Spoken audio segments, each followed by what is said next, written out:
राजकारण तर आहेच, पण ज्या महाराष्ट्र राज्याच्या निर्मितीमुळे आपण राजकारण करतो आहोत, त्या संयुक्त महाराष्ट्र दालनाची स्थिती काय आहे आणि कोणामुळे आहे, हे जरा निदान मराठी मीडियानं तरी देवेंद्र फडणवीस राज्याचे मुख्यमंत्री, राज्याचे 2 उपमुख्यमंत्री, महापालिकेच्या आयुक्त अश्विनी भिडे, मुंबईच्या महापौर ऋतू तावडे यांना तुमच्या माध्यमातून तरी दिसू द्या. महाराष्ट्र राज्याच्या निर्मितीच्या सुवर्ण महोत्सवानिमित्त शिवतीर्थावर आपण एक संयुक्त महाराष्ट्र दालन निर्माण केलं. संयुक्त महाराष्ट्र लढ्याचा इतिहास, ती संघर्ष गाथा पुढल्या पिढीपर्यंत पोहोचावी आणि त्यातून सातत्यानं मराठी माणसाला प्रेरणा मिळत राहावी, यासाठी उद्धव ठाकरे यांच्या संकल्पनेतून संयुक्त महाराष्ट्र दालनाची निर्मिती झाली. आणि त्या संयुक्त महाराष्ट्र दालनाचं उद्घाटन त्यावेळेला हिंदुहृदय सम्राट शिवसेना प्रमुख बाळासाहेब ठाकरे यांनी केलं. तेव्हा एकसंघ शिवसेनेचे सर्व नेते एकनाथ शिंदेसह तिथे उपस्थित होते. 4.5 वर्षाच्या प्रशासनाच्या कारकिर्दीत, म्हणजे भारतीय जनता पक्षाच्या कारकिर्दीत, प्रशासकीय काळ हा भारतीय जनता पक्षाच्या नेतृत्वाचा काळ होता. ते दालन, संयुक्त महाराष्ट्राचं दालन पूर्णपणे दुर्लक्षित झालं, सडलं, तुटलं. आतल्या बहुमोल कलाकृती नष्ट झाल्या किंवा त्याला वाळवी लागली, भिंती सडल्या, छत तुटली त्याची. आणि प्रशासनाला, राज्याच्या तेव्हाच्या मुख्यमंत्र्यांना या सगळ्या संयुक्त दालनाच्या प्रकल्पाची दखल घ्यावी असं वाटलं नाही. हे आमच्या 106 हुतात्म्यांचं दुर्दैव म्हणायला पाहिजे. मराठी माणसासाठी शिवसेना काय करते? शिवसेनेने बरंच काही केलं, त्यातलं दालनसुद्धा आहे. संयुक्त इतिहास निर्माण केला, इतिहास टिकवायचा प्रयत्न केला. पण तुमच्या काळामध्ये हा इतिहास सडवण्याचा प्रयत्न झाला. काल तिथे विरोधी पक्षनेत्या किशोरीताई पेडणेकर गेल्या आणि त्यांनी ते दाखवण्याचा प्रयत्न केला की काय अवस्था आहे. त्यानंतर तरी महापालिकेला जाग आली आहे का? मुख्यमंत्र्यांना जाग आली आहे का? मुख्यमंत्री, त्यांचं मंत्रिमंडळ हे इकडे तिकडे फिरत असतं, अनेक प्रकल्पांवर घोषणा करत असते, पण एकदा तरी संयुक्त महाराष्ट्र दालनाची अवस्था स्वतः जाऊन पाहावी आणि त्या संयुक्त महाराष्ट्र दालनाला पुन्हा ऊर्जितावस्था द्यावी असं आमच्या राज्याच्या मुख्यमंत्र्यांना वाटत नसेल तर त्यांचं महाराष्ट्रप्रेम हे बेगडी आहे. आता महाराष्ट्र दिन येईल 1 मेला, तेव्हा हे सगळे जाऊन एक पुष्पचक्र हुतात्मा चौकात अर्पण करतील आणि कार्यभाग उरकतील. त्यांनी त्या दिवशी संयुक्त महाराष्ट्र दालनात सुद्धा यावं आणि जे शिवसेनेने घडवलं, जे 106 हुतात्म्यांनी निर्माण केलं, त्याची काय अवस्था तुम्ही लोकांनी करून ठेवलेली आहे ते सुद्धा तुम्ही उघड्या डोळ्यांनी पाहावं. एवढीच माझी राज्याच्या मुख्यमंत्र्यांना आणि राज्याच्या दोन्ही उपमुख्यमंत्र्यांना आमची विनंती आहे. राऊसाहेब, आज एक बातमी अशीच आहे महापालिकेशी संबंधित की नगरसेवकांना आता जवळपास 800 कोटी निधी मंजूर झालेला आहे. तर या 800 कोटी निधीमधला काही भाग हा या संयुक्त महाराष्ट्राच्या दालनाच्या नूतनीकरणासाठी खर्च करण्यात यावा अशी तुम्ही अपेक्षा किंवा मागणी करा? नाही, हा निर्णय महानगरपालिकेनं घ्यायचा आहे. मी माझ्या भावना व्यक्त केल्या त्या दालनासंदर्भात. ही आमची शेवटची पिढी आहे ज्यांना तो लढा, तो संघर्ष, तो इतिहास याच्याविषयी आत्मीयता, जाणीव आहे. आणि पुढल्या पिढीनं सुद्धा ते आपल्या हृदयात जतन करून ठेवावं म्हणून ते दालन उभं केलं. महापालिकेला का भीक लागली आहे का? 90,000 कोटीच्या ठेवी शिवसेनेने ठेवल्या होत्या, त्या तुम्ही आता मोडून मोडून खातात. तुम्ही 1,000 कोटीची कंत्राटे पण रद्द केलीत परवा, असं कळलं मला. म्हणजे त्याच्यात तुम्ही 25% पैसे खाल्लेलेच आहेत. पण हे सगळे खाबुगिरी सुरू असताना कुणालाही संयुक्त महाराष्ट्र दालनाचा विचार करावा असा वाटला नाही आणि विसरच पडला. कशाकरता जय महाराष्ट्र म्हणतात? या राज्यकर्त्यांना जय महाराष्ट्र म्हणण्याचा अधिकारच नाही. बोला. राऊतसाहेब, बारामती पोटनिवडणुकीचा विषय आहे की अखेर काँग्रेसनं या निवडणुकीत आपला उमेदवार दिलेला आहे. त्यावरून पवार कुटुंबात 2 प्रतिक्रिया येतात. पार्थ पवार असं म्हणतायत की काँग्रेसनं मोठी चूक केली आहे, काँग्रेसचा डाऊनफॉल आहे महाराष्ट्रामध्ये. शरद पवार असं म्हणत आहे की काँग्रेसचा अधिकार आहे, त्यांना उमेदवार देण्याचा त्यांचा अधिकार आहे. मी शरद पवार यांच्या मताशी सहमत आहे. शरद पवार यांनी काँग्रेसच्या स्थापनेपासून त्या पक्षाबरोबर काम केलं आहे आणि पक्ष जरी सोडला तरी त्यांची विचारधारा ही काँग्रेसचीच राहिलेली आहे आणि काँग्रेसबरोबरच त्यांनी तुमचं पुढलं राजकारण केलं. त्याच्यामुळे पवारसाहेब जे म्हणतात की काँग्रेसला ती जागा लढण्याचा अधिकार आहे, कारण राष्ट्रवादी काँग्रेस लढत नाही कौटुंबिक कारणामुळे. याचा अर्थ दुसरं कोणी लढू नये ही भूमिका ठेवता येत नाही. त्याच्यामुळे लोकशाहीमध्ये जर कोणी लढत असेल, निवडणूक लढत असेल, तर त्याला विरोध कशा करता करावा किंवा लढू नको म्हणून दबाव कशा करता आणायचा. आपले वडील पार्थ पवारांच्या वडिलांनी सुद्धा, अजितदादांनी सुद्धा पिंपरी चिंचवडची पोटनिवडणूक लढलीच होती ना लक्ष्मण जगतापच्या निधनानंतर, आणि काँग्रेसच्या मदतीनं लढले होते. काँग्रेसच्या सहकार्यानं ते पिंपरी चिंचवडची पोटनिवडणूक तेव्हा लढले होते.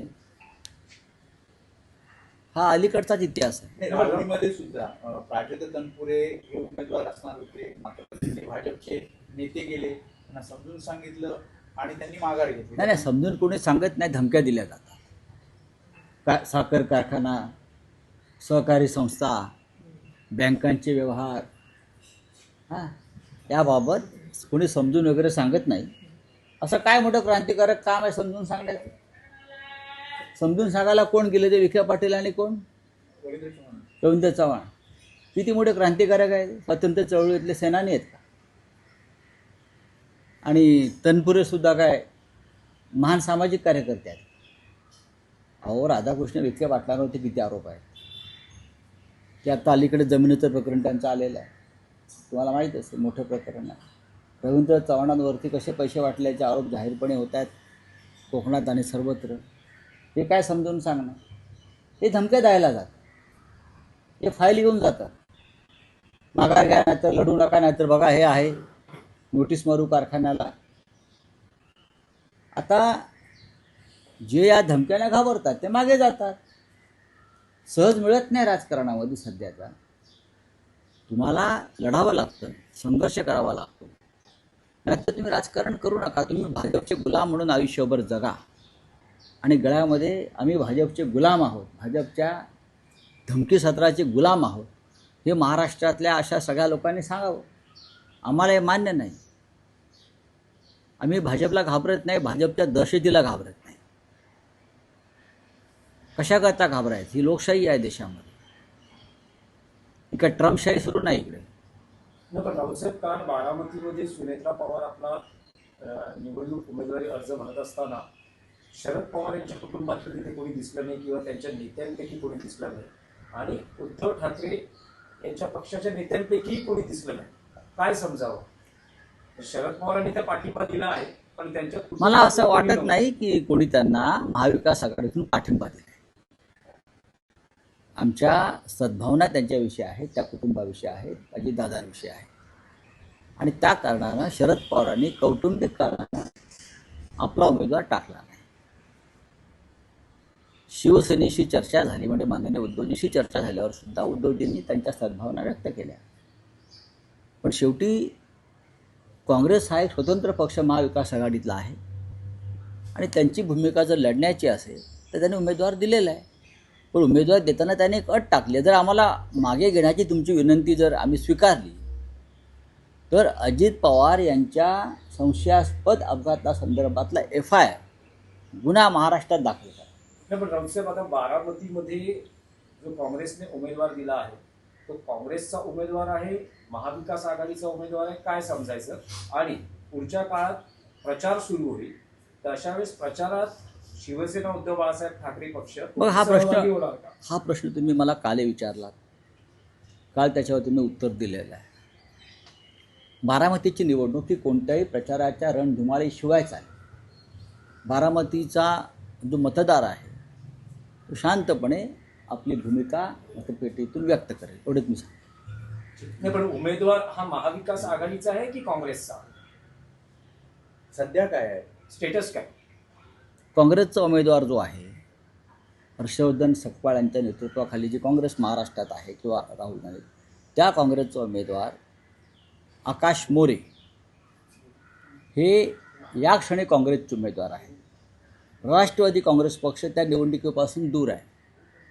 शिवसेनासुद्धा त्या निवडणुकीपासून आज जरी दूर असली किंवा राष्ट्रवादी काँग्रेस दूर असली तरी काँग्रेस हा महाविकास आघाडीचा घटक आहेच ना.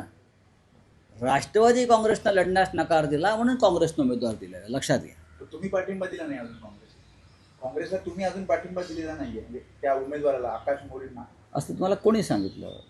लवकरच माननीय उद्धव ठाकरे त्या संदर्भात आपल्याशी संवाद साधणार आहेत, मी सांगतो ना तुम्हाला. बरं, काल ज्या प्रकारे तुम्ही काँग्रेस संदर्भात संवाद केलेला त्याच्यानंतर नाना पटोले असं म्हणतात की जर मी काही गोष्टी बाहेर काढायला लागलो तर त्यांनी काय अडचण निर्माण होईल. त्यांनी बघा, ते नाना पटोले आहेत, त्यांनी कालचा अग्रलेख वाचला, त्यांनी आजचाही वाचायला पाहिजे.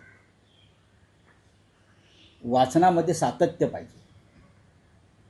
वाचनामध्ये सातत्य असेल तर वैचारिक गोंधळ होत नाही.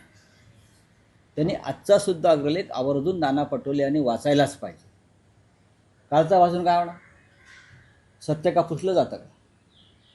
सत्य सत्य, जे घडलं ते घडलं, पटलावर आहे. त्यांनी आजचाही वाचला आणि मग आपण बोलू. राउत जी, चला बोलिए. राउत जी, सी को हटाने की जो मांग राज्यसभा और इसमें की गई संसद में, दोनों रिजेक्ट कर दिया गया है. आपको लगता है कि हमेशा से संसद में जो है विपक्ष की आवाज को दबाने की कोशिश? देखिए, अभी का जो चुनाव आयोग है उनको एक टास्क दिया है, बंगाल बीजेपी के झोली में डालने का एक टास्क दिया है, वो जो ज्ञानेश कुमार है. और ये टास्क इसलिए दिया है कि बंगाल बीजेपी कभी भी जीत नहीं सकती लोकतांत्रिक माध्यम से, डेमोक्रेटिक तरीके से. तो जिस ज्ञानेश कुमार को ये टास्क दिया है उसके खिलाफ अगर हमने मार्च अभियोग चलाने की बात की है तो ज़रूर सरकार उसको बचाएगी. सरकार ऐसे लोगों को हमेशा बचाती आई है जो लोकतंत्र की हत्या करते हैं, डेमोक्रेसी की हत्या करते हैं, जन भावनाओं की हत्या करते हैं. सरकार उनको हमेशा बचाते आई है.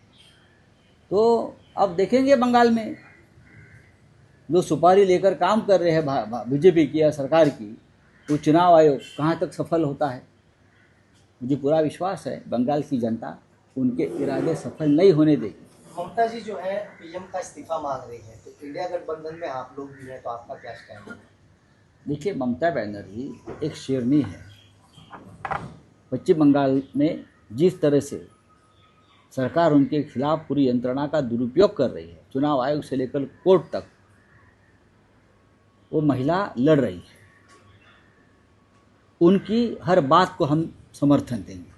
पाकिस्तान की भाषा जो है कांग्रेस कह रहे हैं, मोदी जी का इतना बड़ा स्टेटमेंट है. तो मोदी जी की भाषा ट्रंप की भाषा है, जो ट्रंप पाकिस्तान को समर्थन दे रहा है, जो ट्रंप भारत को गुलाम कर रहा है. हाँ, उस ट्रंप की भाषा मोदी की भाषा है ना. देखिए, पाकिस्तान को मजबूत बनाने का काम प्रेसिडेंट ट्रंप कर रहा है भारत के खिलाफ, और हमारे प्रधानमंत्री ट्रंप के चरणों में बैठे हैं. सर, एक आखिरी सवाल. ट्रम्प ने बड़ा स्टेटमेंट कल दिया है कि आज मंगलवार आखिरी रात ईरान की हो सकती है और हमारा जो काम है वो पूरा हो जाएगा. ठीक है, अभी युद्ध है, वॉर है, ईरान से डर गया है। महासत्ता कहलाने वाले ये लोग जो है, ईरान जिस तरह से लड़ रहा है, चैलेंज एक्सेप्ट कर रहा है, पीछे नहीं हट रहा है और ट्रम्प की तूतू हो रही है, तो ये डर है उनका मन का। सर शेवटचा, बारामती इलेक्शन को लेकर के कांग्रेस ने अपने उम्मीदवार उतारे हैं। पार्थ पवार का सीधा बयान है कि इसका परिणाम कांग्रेस को भुगतना पड़ेगा। देखिए, उनके पिताजी की राजनीतिक यात्रा को पार्थ पवार ने समझना चाहिए। जब भी इस प्रकार से चुनाव हुआ है, बाई इलेक्शन हुआ है किसी के विधायक के मरने के बाद, तो अजित पवार वहाँ उनके पार्टी की तरफ से चुनाव लड़ते थे और कांग्रेस के साथ लड़ते थे। उनके पुणे डिस्ट्रिक्ट में पिंपरी चिंचवड में जो चुनाव हुआ था विधायक लक्ष्मण जगताप के मौत के बाद, तो वहाँ भी अजित पवार ने कांग्रेस के समर्थन से वहाँ का चुनाव लड़ा था। या बातमीसोबतच राज्य आढावामध्ये इथेच थांबतोय। अशाच महत्त्वाच्या बातम्यांसाठी पाहत राहा न्यूज मराठी 24/7। नवा भारत, नवा विचार।